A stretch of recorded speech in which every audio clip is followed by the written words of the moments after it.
Praise లాడండి. అందరూ బాగున్నారు కదా. వాక్యంలోకి వెళ్లే ముందు చిన్న ప్రార్థన చేసుకుందాం.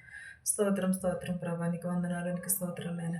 గడిచిన కాలం అంతే మమ్మల్ని కాచి కాపాడి సజీవ రెక్కలలో ఉంచినందుకు నీకు లెక్కలేని స్తోత్రాలు చెల్లించుకుంటున్నాం ప్రభా. కృపగల దేవ, నీకు స్తోత్రాలు నాయన ప్రభా. నా యందు మీరుండి మాట్లాడమని అడుగుచున్నాం ప్రభా. వినిచున్న వారికి ప్రతి ఒక్కరికి మారు మనసును దయచేయమని అడుగుచున్నాం ప్రభా. విరిగి నలిగిన హృదయమును దయచేయమని అడుగుచున్నాను ప్రభా. ప్రతి ఒక్కరి హృదయంలో మార్చమని అడుగుచున్నాను తండ్రి. ఆమేన్.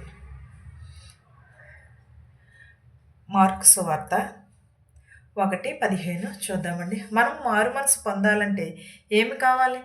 మారు మనసు మనకి ఎక్కడ దొరుకుతుంది? యేసుక్రీస్తులోనే మనకి మారు మనసు దొరుకుతుంది.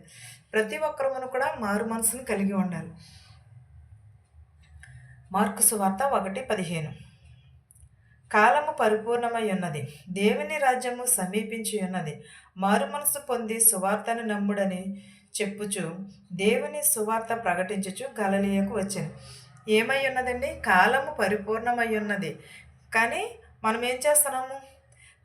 దేవుని రాజ్యము సమీపించి ఉన్నది, మారు మనసు పొంది సువార్తను నమ్ముడి. మారు మనసు అంటే మనకి ఎక్కడ దొరుకుతుంది? మారు మనసు అంటే ఏమిటి? మారు మనసు అంటే ఒక వ్యక్తి తన పాత జీవితాన్ని విడిచిపెట్టడం, ఆలోచనలు మరియు పనులను విడిచిపెట్టడము, దేవుని మార్గంలో నడవడానికి కొత్త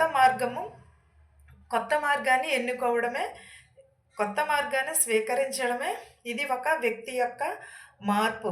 ఇది మరి హృదయంలో లోతైన మార్పు. దీని ద్వారానే వారు దేవుని వైపు తిరుగుతారు మరియు అతని ఆజ్ఞలను పాటించడానికి కూడా ప్రయత్నిస్తారు. అదే మారు మనసు అంటే. మారు మనసు అంటే పాపమును విడిచిపెట్టడం, మారు మనసును పొందడం అంటే పాప ఆలోచనలను, మాటలను మరియు పనులను కూడా విడిచిపెట్టడమే అదే నిజమైన మారు మనసు. దేవుని వైపు తిరగటం కూడా మారు మనసే. మనము నిజమైన మారు మనసు అంటే దేవుని మార్గంలో దేవుని మార్గంలో నడవటము, సిద్ధపడటము కూడా నిజమైన మారు మనసును కలిగి ఉంటాము. మనము పాప మార్గాన్ని విడిచిపెట్టాలి. దేవుని మార్గంలో నడవడానికి కూడా మనము సిద్ధపడి ఉండాలి. అప్పుడు నిజమైన మారు మనసు కలుగుతుంది మనకి. దేవుని ఆజ్ఞలను పాటించడం కూడా దేవుని మారు మనసును కలిగి ఉంటాము.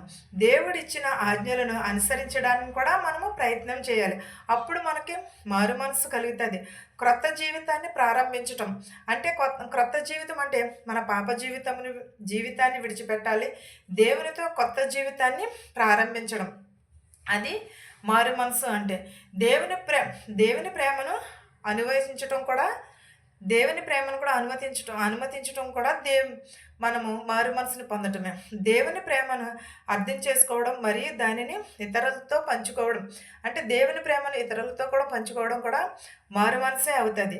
మనము దేవుని ప్రేమను అర్థం చేసుకుని మరియు దానిని ఇతరులతో పంచుకోవడం కూడా మారు మనసు అనేది ఒక వ్యక్తి యొక్క జీవితంలో ఒక ముఖ్యమైన మార్పు.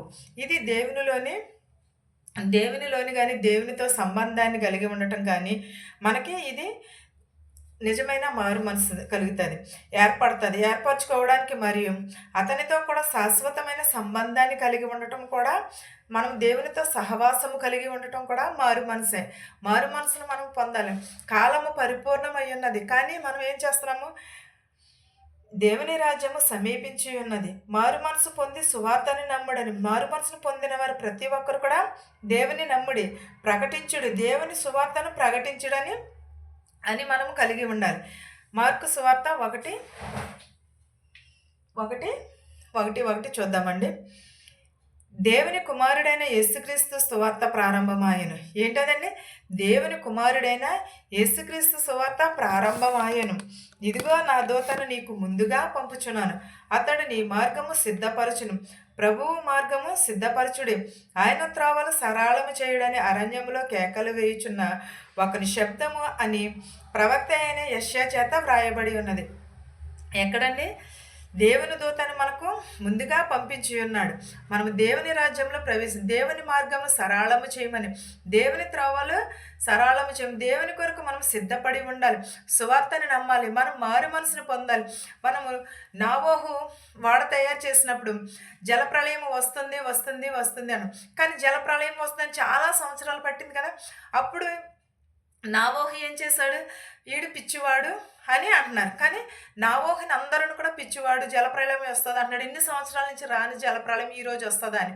కానీ నావోహుని తప్పు పట్టారు, కానీ జలప్రళయం వస్తుందని ఎవరిని కూడా నమ్మలేదు. అలాగే దేవుని రాకడ కూడా వస్తుంది వస్తుంది అని అంటారు, కానీ ఎప్పుడు వచ్చినా కూడా ఎవరికి కూడా తెలియదు. ఏ నిమిషం ముందు వచ్చినా కూడా ఎవరికి తెలియదు. ఏ దొంగ ఎలా అయితే వస్తాడో అలాగే దేవుని రాకడ కూడా సమీపమై ఉన్నది. ప్రతి ఒక్కరమును కూడా మారు మనసును కలిగి ఉండాలి. ప్రతి ఒక్కరం కూడా నిరీక్షణ కలిగి ఉండాలి. మనం దేవుని రాజ్యంలో ప్రవేశించాలని ప్రతి ఒక్కరికన్నా. ధనవంతుడు వెళ్ళాడా, లేకపోతే పేద లాజరే వెళ్ళాడా పరలోక రాజ్యము? లాజరే వెళ్ళాడు కదండి. మనం ఈ ధనవంతులం ఏం చేస్తామంటే ఈ లోకపు వైపు చూస్తున్నాం, ఈ లోకాన్ని ఆశిస్తున్నాం. ఈ లోకాన్ని చూసి మనం ఏం చేస్తున్నామంటే దేవుని రాకడ సమీపంలో ఉన్నదని మనము మర్చిపోతున్నాము. దేవుని రాకడ ఎప్పుడో వస్తుంది, ఇప్పుడు కాదని అనుకుంటున్నాను తప్పగాని. కానీ దేవుని రాకడ సమీపంలో ఉన్నది. ప్రతి ఒక్కరమును కూడా మారు మనసును కలిగి నిజమైన రక్షకుడు యేసుక్రీస్తు అని మనం ఎరిగి ఉండాలి. మనం ఎప్పుడూ కూడా దేవుని రాకడ కొరకు ఎదురు చూడాలి. మనకు ఒకరోజు తీర్పు కాలం అనేది. ఆయన మన మార్గములను సిద్ధపరుస్తున్నాడు, మన త్రోవలను సరళము చేస్తున్నాడు. అంతే. మార్కు సువార్త 1:4 చూద్దామండి. మనం ఏమి కలిగి ఉండాలి? అరణ్యములో ఉండి పాప క్షమాపణ నిమిత్తము మారు మనసు విషయమై మనము బాప్తిసము ప్రకటించుచు వచ్చాను. మారు మనసు విషయమై మనం ఏం చేయాలి? బాప్తిసము పొందాలి. బాప్తిసము పొందితే ప్రతి ఒక్కరిని కూడా మనకు కొంచెం భయం ఉంటుంది. అయ్యో నేను బాప్తిసం తీసుకున్నాను కదా, మనం దేవుడు తిడతాడేమో, దేవునికి లోబడి ఉండాలేమో అని ఉండాలి తప్ప. కానీ మనం నిజమైన మారు మనసును కలిగి ఉండాలి. అంతే తప్ప కానీ మారు మనసు పొందుకోకుండా మనం ఏమీ చేయలేము.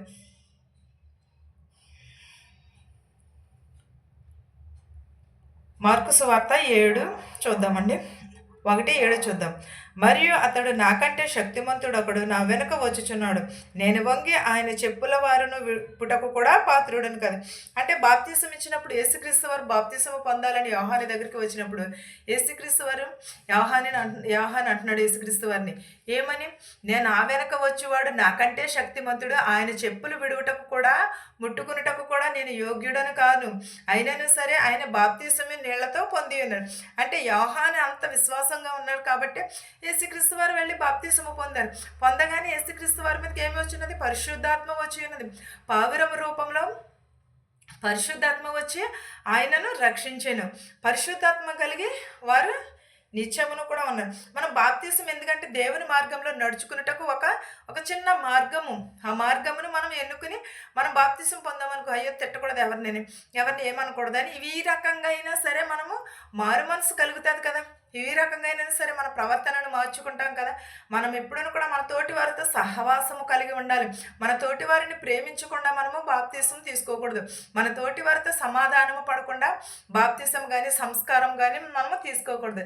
ఎప్పుడూ కూడా సంస్కారం తీసుకుంటున్నామంటే ఏం చేయాలంటే, బాప్తిసం తీసుకున్న సంస్కారం తీసుకున్నా కూడా మన శత్రువుని మనము క్షమాపణ అడిగి అప్పుడు మనం బాప్తిసం తీసుకున్న, ఒకవేళ సంస్కారం తీసుకున్న అది నిజమైన రక్షణ, నిజమైన మారు మనసును కలిగి ఉండాలి ప్రతి ఒక్కరమును కూడా.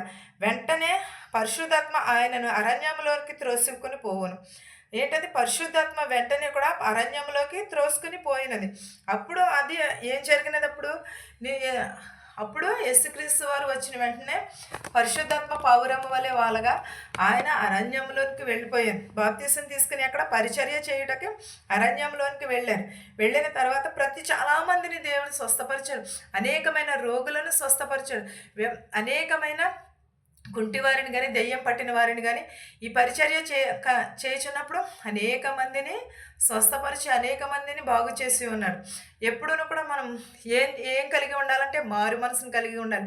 మారు మనసు అంటే దేవునితో సహవాసం చేయుట, మారు మనసు అంటే దేవునితో మాట్లాడుట. ప్రార్థన చేసినప్పుడు మనం ఎలాగైతే దేవునితో మాట్లాడతామో అలాగే మారు మనసు ఉండాలి. మనకి ఎప్పుడు కూడా దేవుని వైపు తిరగాలి, దేవుని ఆజ్ఞలను మనము పాటించాలి, క్రొత్త జీవితాన్ని మనము ప్రారంభించాలి. మనం ఎప్పుడు కూడా దేవుని ప్రేమను అనుసరించి నడుచుకోవాలి. మనం ఎప్పుడూ కూడా మారు మనసును పొంది విశ్వసించిన ఎడల యేసు మనలను పిలుస్తున్నాడు. ఎప్పుడు మారు మనసు పొందినప్పుడు, పిలిచినప్పుడు మనము మార్పును అందాలి. ఆయన పిలుస్తున్నాడు. ఇది మనము నమ్మదగినదే. నమ్మిన దాంట్లోనే మనము మనం ఎప్పుడు కూడా ఏమి నమ్మాలంటే యేసుక్రీస్తు వారు మనలను రక్షిస్తారు. యేసుక్రీస్తు వారిని మన కొరకు ఆయన సిలువలో బలి అయినారు. క్రొత్త ఆకాశమును, క్రొత్త భూమిని ఇచ్చినట్టు కూడా మనకు కూడా మనం మారు మనసు పొందితే ప్రతి ఒక్కటి కూడా మనకు క్రొత్తగాను, నూతనముగాను ఇస్తానని చెప్పుచున్నాడు. ప్రతి ఒక్కరము కూడా ఏం చేయాలని మారు మనసు జీవితంను కలిగి ఉండాలి. ఈ వాక్యమును మీకును, మాకును మనందరికీ తోడై ఉండును గాక. ప్రార్థించుకుందాం. స్తుతుల పైన దేవ, నీకు స్తోత్రాలు, నీకు లెక్కలేని వందనాలైనా దయగల మా తండ్రి, కృపగల దేవ, నీకు లెక్కలేని స్తోత్రాలు చెల్లించుకుంటున్నా ప్రభ. మా హృదయములు మార్చు, మా మనస్సులు మార్చమని అడుగుచున్నా ప్రభ. వేషధారుల వలె కాకుండా నీతిమంతులుగా నీ సన్నిధిలో నిలవబెట్టుకోమని అడుగుచున్నాం ప్రభ. ప్రతి ఒక్కరు హృదయములు మార్చమని అడుగుచున్నాం, ప్రతి ఒక్కరు మనస్సులు మార్చమని అడుగుచున్నాం ప్రభ. మా శత్రువుల్ని, మిత్రువుల్ని దీవించమని అడుగుచున్నాం ప్రభ. ధనికులనేమి, వేదలనేమి దీవించమని అడుగుచున్నాం ప్రభ. ప్రతి ఒక్కరిని ప్రభ పేరు పేరు చొప్పున దీవించమని అడుగుతున్నాం ప్రభ. ప్రతి ఒక్కరి అవసరతలు తీర్చినైనా ప్రభ. మా దేశాన్ని, మా సంఘాలను దీవించి ఆశీర్వదించమని, ప్రతి ఒక్కరి కుటుంబంలో శాంతిని, సమాధానమును దయచేయమని, ప్రతి ఒక్కరికి కావాల్సిన అవసరతలను తెచ్చేయమని అడుగుచున్నాం ప్రభ. నా ప్రార్థనను నీ పాదసని చేర్చుకోమని నేర్పించిన బ్రతిమాలు వేడుకొనిచున్నాను తండ్రి. ఆమేన్. పరలోకమందున్న మా తండ్రి, నీ నామం పరిశుద్ధపరచబడును గాక. నీ రాజ్యం వచ్చును గాక. నీ చిత్తము పరలోకమందు భూమి అందు నెరవేరినట్లును మా అనుదిన ఆహారం నేడు దయచేయము. మా ఏడల అపరాధములను క్షమించుము, అని క్షమించి పరమునట్లును దుష్టు నుండి, శోధన నుండి తప్పించుము. రాజ్యమును, శక్తియు, మహిమయు నిరంతరము నీవై ఉన్నావు మా తండ్రి. ఆమేన్. ఆమేన్. చూచుచున్న వారిపైన, వినుచున్న వారిపైన సదాకాలము నీ తోడై ఉండును గాక. ఆమేన్. అందరికీ వందనాలు.